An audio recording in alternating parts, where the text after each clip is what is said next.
अस्सलाम वालेकुम वरहमतुल्लाहि वबरकातुहू। उम्मीद करता हूँ कि आप हजरात खैरियत व आफियत से होंगे। नमाज हर आदमी पर फ़र्ज है, ये तो हर कोई जानता है। नमाज के अंदर एक जगह ऐसी होती है जिसको जलसा बोलते हैं। अक्सर लोगों को नहीं मालूम कि नमाज में जलसा कहाँ पे होता है।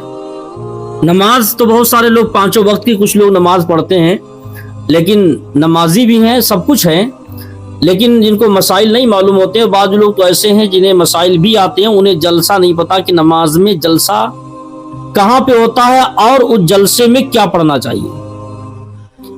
आप हमारे चैनल पे नए हो तो सब्सक्राइब करें, ऐसी इस्लामिक वीडियो देखने के लिए, मसला मसाइल जानने के लिए। तो जलसा नमाज में कहाँ पर होता है, किस जगह को कहते हैं। कुछ हमारे घरों में माँ और बहनें नमाज पढ़ती हैं और हमारे भाई मसाजिदों में नमाज पढ़ते हैं, और उनके सामने जब जलसे की बात की जाती है तो वो कुछ और ही जलसा समझ लेते हैं। उनको मालूम ही नहीं होता कि नमाज में जलसा के मकाम कहाँ पे है। तो आज मैं इस वीडियो में सिर्फ इतना ही समझाऊंगा और बताऊंगा कि जलसा किसे कहते हैं, नमाज में कौन सी ऐसी जगह पर जलसा होता है और उसमें क्या पढ़ना चाहिए और क्या पढ़ा जाता है। ये वीडियो सिर्फ इसीलिए बनाई गई लोगों के इल्मी मालूमात में इजाफा होने के लिए। नमाज ये फ़र्ज़ आइन है, हर कोई, हर मुसलमान पढ़ता है, पढ़ना भी चाहिए, इसकी बहुत बड़ी फजीलत है। तो दो सजदों के दरमियान जलसे की जगह होती है, लेकिन आज अक्सर लोग नमाज पढ़ते हैं तो उनको यही नहीं पता कि नमाज में खुशू खुजू क्या है। उनको पता ही नहीं कि नमाज किस तरीके से पढ़ना चाहिए। बहुत से हमारे भाई नमाज पढ़ने के लिए जाते हैं तो इतनी जल्दी में सजदा करते हैं जैसे मुर्ग जमीन पर टोंट मारता है। हालांकि अल्लाह के नबी सल्लल्लाहु ताला अलैहि वसल्लम ने इस तरीके से नमाज पढ़ने के लिए मना फरमाया है। मेरे नबी ने फरमाया कि मुर्ग की तरह जमीन पर टोंट ना मारो। देखा होगा कुछ लोग नमाज पढ़ते हैं कि एक सेकंड में सजदा कर लेते हैं, फटाफट सजदा किया, बस एक दो चलते बने।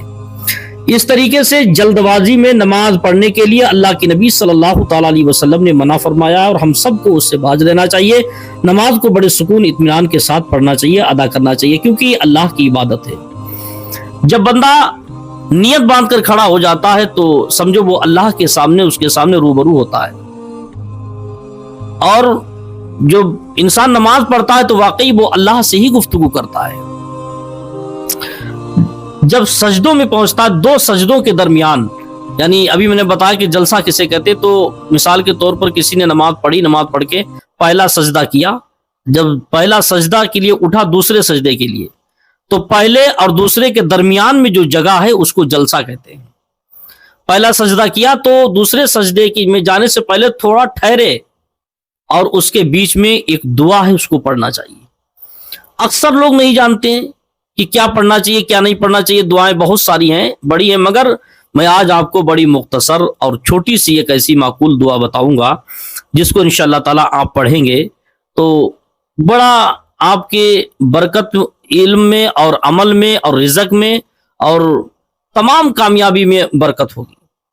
इतनी बेहतरीन, इतनी बेस्ट उम्दा दुआ मैं बताऊंगा, यानी जलसे में पढ़ने की दुआ।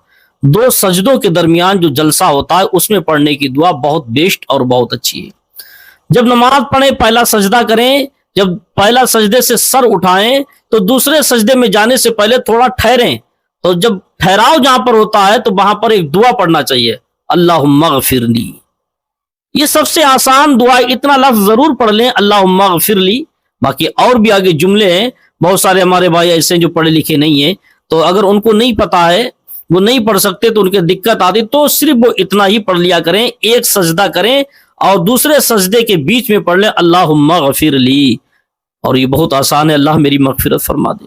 ये दुआ है, वाकई ये हकीकत है। मेरे बुजुर्गों ने लिखा है, जब बंदा नमाज के दरमियान, दो सजदों के दरमियान इसको पढ़ता है तो वाकई अल्लाह उसकी मगफिरत फरमा देता है। ये इतनी बड़ी दुआ है, बहुत छोटी सी दुआ मगर बड़ी इसकी फजीलत है। तो आप मेरे ख्याल से जान गए होंगे कि नमाज में जलसा कहाँ पे होता है और किसको कहते हैं। कि दो सजदों के दरमियान ठहरना, उसको जलसा कहते हैं। और इसको पढ़ना भी इसी अंदाज में चाहिए कि एक सजदा जब करें तो दूसरा सजदा के बीच में पहले और दूसरे सजदे के दरमियान ठहरें اور پڑھیں اللہم اغفر لی، یہ دعا پڑھ لیں، دعا پڑھنے کے بعد دوسرا سجدہ کریں، ٹھہر ٹھہر کے نماز کو بہت آسانی کے ساتھ ٹھہر ٹھہر کے اطمینان سکون سے پڑھنا چاہیے، کیونکہ یہ اللہ کی عبادت ہے۔ مگر آج ہماری تمہاری پوزیشن کیا ہے، چاہے گھر کی خاتونیں کیوں نہ ہو، چاہے ہمارے نوجوان کیوں نہ ہو، چاہے بزرگ کیوں نہ ہو، جب نماز پڑھتے ہیں تو ایسا لگتا ہے کہ سپر فاسٹ اسپریس چل رہی ہو، اتنی فاسٹ نماز پڑھتے ہیں ایسا لگتا ہے کہ ان پر کوئی مصیبت ٹوٹ رہی ہو، ان کا بہت ضروری کہیں کام ہے۔ ایک بات یاد رکھیں، حقیقی زندگی اور حقیقی وقت جو ہم لوگ وقت تو بہت ساری دنیا میں کاٹتے ہیں، ہر دن رہتے ہیں، کوئی 50 سال 60 سال 90 سال 100 سال تک وقت گزارتا ہے، اپنے کاموں میں اکثر وقت ضائع ہوتا ہے، اور جو اللہ کی عبادت میں جو وقت گزارا گیا اصل زندگی وہی وقت ہے۔ زندگی کا اگر کوئی اصلی وقت ہے تو وہی وقت ہے جو اللہ کی عبادت میں گزر جائے، وہی زندگی کا اصلی وقت ہوتا ہے، اور جو اصل وقت ہے اس کو ہم لوگ بہت جلد سے جلد ادا کرنا چاہتے ہیں، اس سے بہت جلدی فارغ ہو کر گھر بھاگنا چاہتے ہیں۔ لیکن جن لوگوں کو نماز سے محبت ہے، خوف خدا جن کے سینے میں اندر موجود ہے، تو وہ لوگ بڑی سکون و اطمینان کے ساتھ اللہ کی عبادت کرتے ہیں۔ اللہ تعالی ہم سب کو بہترین طریقے سے سکون سے عبادت کرنے کی توفیق